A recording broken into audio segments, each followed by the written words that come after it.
my best friend, and I'm dying to hear your voice. So tell me about you. You mentioned how you're not a neuroscientist. So was that sort of a difficult thing to start talking with all of these neuroscientists and being able to sort of know what to ask them, how to kind of steer the conversations without actually being a neuroscientist yourself? Well, I have a background in engineering and medicine. So with that background, I was able to, read the books that I chose early on were not as technical as the ones I use now, but um, actually not being a neuroscientist is an advantage. I know enough to ask smart questions, but I also know how to put myself in the place of the non-neuroscientist, which is what neuroscientists need.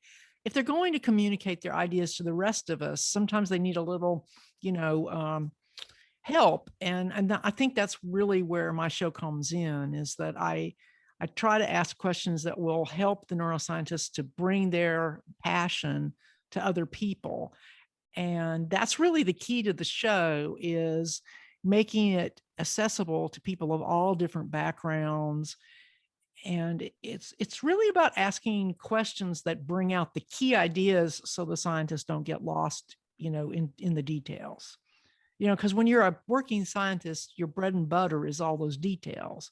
But when you're sharing your work with somebody else, you got to be able to tell them what the big picture is. Why is this thing you're studying important? And that's not always easy to communicate.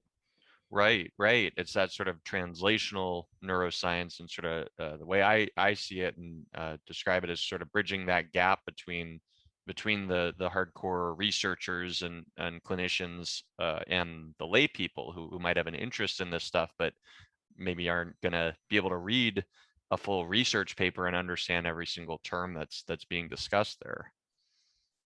And one of the things I do is I focus mostly on interviewing scientists who've written books.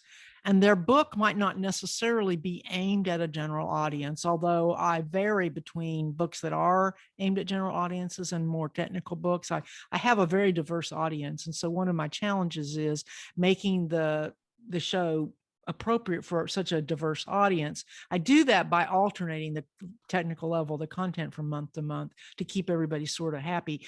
And so when I pick the books, that's really, first of all, it simplifies my research. I do read some of the basic papers, but I'm really interested in the people who put the information together into book form.